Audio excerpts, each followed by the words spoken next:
श्री स्वामी समर्थ. जय जय स्वामी समर्थ. श्री स्वामी समर्थ सर्वांना. तर आजचा आपला व्हिडिओ आहे माही गणेश चतुर्थीला जर आपली काही कारणास्तव सेवा राहिली असेल तर ती सेवा कधी, कोणत्या वारी, कशा स्वरूपात करायची ह्याची संपूर्ण माहिती आपल्या व्हिडिओमध्ये आहे. तर आपला व्हिडिओमध्ये आधी कुठं न थांबवता संपूर्ण पहा. खूप लाभदायक माहिती आहे, कारण बाप्पांची सेवा आपण जर केली तर आपल्या घरातील अनेक संकटे दूर होतात आणि ज्या आपण मुलांसाठी करतो त्याही पूर्ण होतात. पण त्या कशा करायच्या, कधी करायच्या त्या आपल्याला माहीत नसतात. तर संपूर्ण माहिती आजच्या आपल्या व्हिडिओमध्ये आहे. आपल्याकडून काही कारणामुळे या सेवा राहिलेल्या होत्या माहीवारीला, तर त्या आपण आता कशा करायच्या ह्या व्हिडिओमार्फत पहा. हॅलो, नमस्कार. मी पूनम चव्हाण तुम्हा सर्वांचे आपल्या चॅनलमध्ये खूप खूप स्वागत करत आहे. तुम्ही जर आपल्या चॅनलला नवीन असाल तर निश्चितच आपले चॅनल न क्रॉप करता पहा. श्री स्वामी समर्थ. वक्रतुंड महाकाय सूर्यकोटी समप्रभ निर्विघ्नं कुर्मे देव सर्व कार्येषु सर्वदा. श्री स्वामी समर्थ सर्वांना. सर्वात प्रथम सर्वांना मी मनापासून माफी मागते, कारण गणेश चतुर्थीचा, माही गणेश चतुर्थीचा जो व्हिडिओ सर्वात आधी पडायला पाहिजे होता तो काही कारणामुळे जरासा लेट पडला. परंतु तुम्हाला मी थेटच सांगते, स्वामींना अनुसरून सांगते की आपण आज जी सेवा केली म्हणजे ह्याची फलश्रुती लगेच मिळते का, तर असे नाही. पहा, तर आपल्या हातात जर मंगळवार असतो, संकष्टी असते. जर तुम्ही प्रत्येक मंगळवारी आणि संकष्टीला जर ह्याच पद्धतीने सेवा करत राहिला तर निश्चितच तुमच्या मुलांच्यावरचे संकट, मुलांची बुद्धिमत्तेत वाढ होतो. काहींचा समज असतो की फक्त माहीवारी म्हणजे गणेश चतुर्थीला ही सेवा करायची म्हणजेच मुलांच्या बुद्धीत वाढ होतो. हा चुकीचा गैरसमज आहे. सेवा ही मनापासून केली जाते. कधीही करा, ती परमेश्वरापर्यंत पोचते.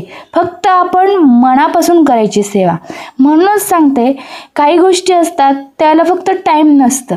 तर ही सेवा जर तुम्ही जर मंगळवारी आणि संकष्टीला जर करत राहिला म्हणजेच काय, तर गणपती बाप्पांना अभिषेक अशा स्वरूपात जर घालत राहिला तर तुमच्या सर्व इच्छा पूर्ण होतीलच. घरातील सगळे दुःख गणपती बाप्पा दूर करतील आणि घरात सुखमय वातावरण कायमस्वरूपी आणतील.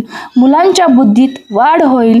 कोणत्या प्रकारे, तर तुम्ही अभिषेक घालताना स्वामी स्तवन म्हणून 11 माळी स्वामी समर्थ महाराजांचा जप करून एक माळ ओम श्री गणेशाय नमः हे म्हटल्यानंतर जर तुम्ही गणपती अथर्वशीर्ष, सरस्वती स्तोत्र, प्रज्ञा संवर्धन स्तोत्राचं जर पठण केलं आणि हेच पाणी तुम्ही जर तुमच्या मुलांना प्यायला दिलं तर भरपूर प्रचिती होईल. आणि त्यातला 1 चमचा आपल्या पित्या पाण्यात जर टाकलं तर घरात सगळ्यांच्या मुखावाटे ते पाणी प्राशन होईल. येणारे घरातील संकटे दूर होतात. प्रत्येकाच्या मनात कुठे ना कुठे कानाकोपऱ्यात निगेटिव्हिटी थांबलेली असते, ते बाजूला करण्याचं काम आपले बाप्पा करतात. तर आपण बाप्पांची सेवा कशा पद्धतीने करावी हे मी तुम्हाला सांगितलं की असं काही नाही आहे. आता बघा, आपल्याला मासिक विटाळ असतो, सूतक असतं किंवा काही कारणास्तव जे आजच्या दिवशी म्हणजेच कोणत्या दिवशी, गणपती बाप्पांच्या जन्मकाळा दिवशी सेवा राहतल्या जातात. म्हणून काय आपण मनाला त्रास करून नाही घ्यायचा. ह्याचा अर्थ नाही की पुढल्या वर्षीशिवाय आपण ही सेवा करू शकत नाही. तर येत्या मंगळवारी, येणाऱ्या संकष्टीला पदोपदी अशा स्वरूपात जर सेवा कराल, 100% तुम्हाला कशी प्रचिती दिसते हे तुम्ही मला कमेंटद्वारे सांगा. कारण सेवा ही फक्त मनापासून करायची, ती परमेश्वराच्या हृदयापर्यंत पोचलीच पाहिजे. विघ्नहर्ता बाप्पा आहे तो आपला, तो कायमस्वरूपी आपल्या पाठीशी राहतो. जसे स्वामी महाराज असतात तशाच स्वरूपात बाप्पाही आपल्याबरोबर असतात. कारण आपण बाप्पांचं आगमन भाद्रपद महिन्यात नेहमी करतो. ते 10 दिवस आपल्यासाठी खूप आनंदाचे असतात. त्या सेवा आपल्या हातून घडल्या जातात. बाप्पा त्याची गणती त्यांच्या हृदयात करतात. म्हणूनच अशा स्वरूपाच्या सेवा जर मंगळवारी करत राहिलो ना तर कशा प्रकारे प्रचिती येते हेही तुम्हाला मी सांगितलेले आहे.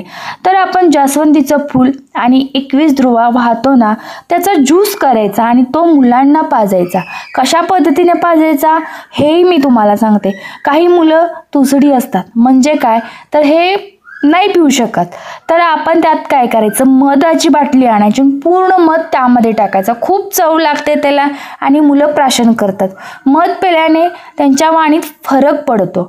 आणि गणपती बाप्पांचे हे जास्वंदाचं फूल आणि 11 ध्रुवांचा ज्यूस पिल्याने शरीरातील बरेच आजार असतात ना, त्याच्यावर घाला बसतो, कारण हे आयुर्वेदातील औषध आहे. तर बघा, 3 प्रकारे ह्याची प्रचिती मिळते. मुलांचे पोट पूर्णपणे साफ होते, कुठेतरी व्याधी असतील पोटाच्या स्वरूपातील त्याही नष्ट होतात आयुर्वेदिक औषध पोटात गेल्यामुळे. आणि गणपती बाप्पांच्या सेवा केल्यामुळे जे काही प्रसादमय त्यांच्या पोटात गेलेलं असते तेही प्रसादमार्फतच मिळतं आणि त्याच्या बुद्धीत वाढ होण्यास मदत होते.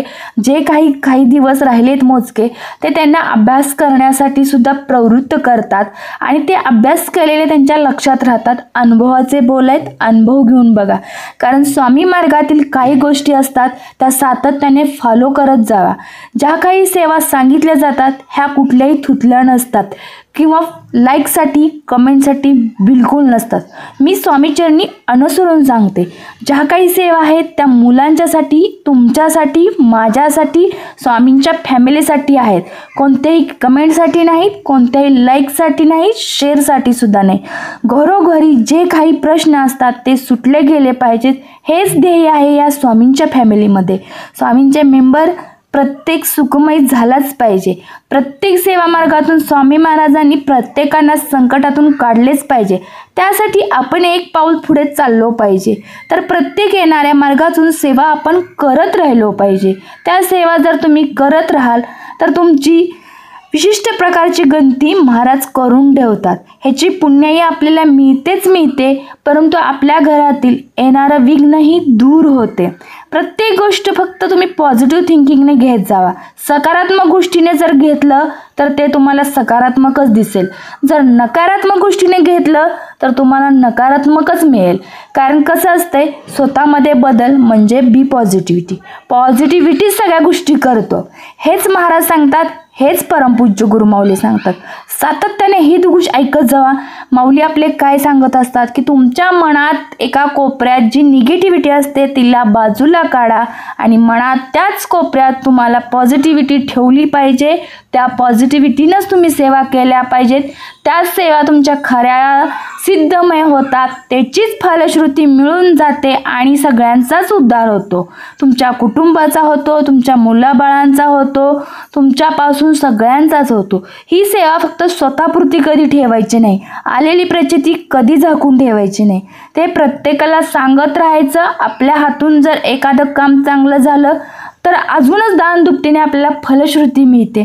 म्हणूनच सांगत राहतो की आपण सेवा केल्या पाहिजेत. प्रत्येकाचं सुख दुःख एकमेकांनी सांगून ह्याच गोष्टीतून ते मिटवलं पाहिजे. फक्त एकच मार्ग आहे सध्या दत्त महाराजांच्या जन्माचा. कलियुगात कुठलीही सेवा करून बघा आणि स्वामी सेवेतूनच सेवा करत राहा. 100% कुठं रिझल्ट मिळतो, स्वामी माऊलींच्या चरणातून, स्वामी माऊलींच्या सेवातून.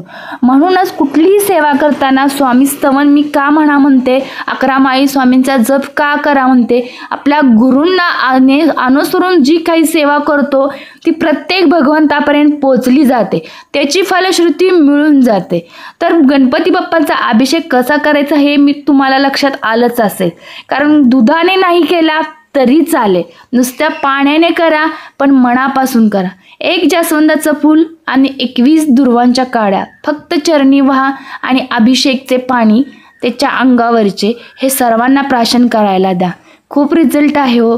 खूप मनापासून ज्या काही आपण सातत्याने सेवा मार्गातून म्हणत असतो, पठण करत असतो, ते सगळं त्या गोष्टीत उतरतं आणि तेच आपण प्राशन करतो, तेव्हा आपल्याला ते आशीर्वाद म्हणून मिळून जातो. महाराज हेच सांगतात. महाराज कारण पाठीशी ह्याच कारणामुळे असतात की आपण अंतःकरणापासून जी कुठलीही गोष्ट करू, कुठल्याही देवांची, ती सिद्धमय होते. ते आपल्याच हातात असतं. हे सद्गुरू परमपूज्य गुरु माऊलींनी प्रत्येक वेळी सांगितलेले आहे. तेच जर तुम्ही अनुसरून सेवा करत राहिला तर 100% रिझल्ट मिळणार. श्री स्वामी समर्थ. जर तुम्हाला माझे व्हिडिओ आवडत असतील तर श्री स्वामी समर्थ अशी कमेंट करा. तुम्हाला कुठलाही प्रॉब्लेम असेल तर कमेंटद्वारे सांगा. निश्चितच त्यावर मी तोडगा सांगेन. तुमचे सगळे प्रश्न सुटण्याचा मी जेवढा प्रयत्न करता येईल तेवढा करेन. प्रत्येकजण वाईट मार्गातून सुटला पाहिजे, वाईट भोगातून सुटला पाहिजे, येणाऱ्या प्रसंगातून, वाईट प्रसंगातून चांगल्या ठिकाणावर पोचला पाहिजे. हेच आपलं ध्येय आहे, हेच आपलं उद्दिष्ट आहे. तर आपण स्वामींच्या फॅमिलीत राहणारे एकमेव सर्व कुटुंबातील एकत्र राहणारे व्यक्ती आहोत. आज रक्ताचे नाते नाही पण स्वामींचे नाते आहे. तेच नाते आपण पदोपदी ठेवायचे आणि त्याच नात्यानं आपण एकमेकांचे फॅमिली मेंबर झालो आहोत.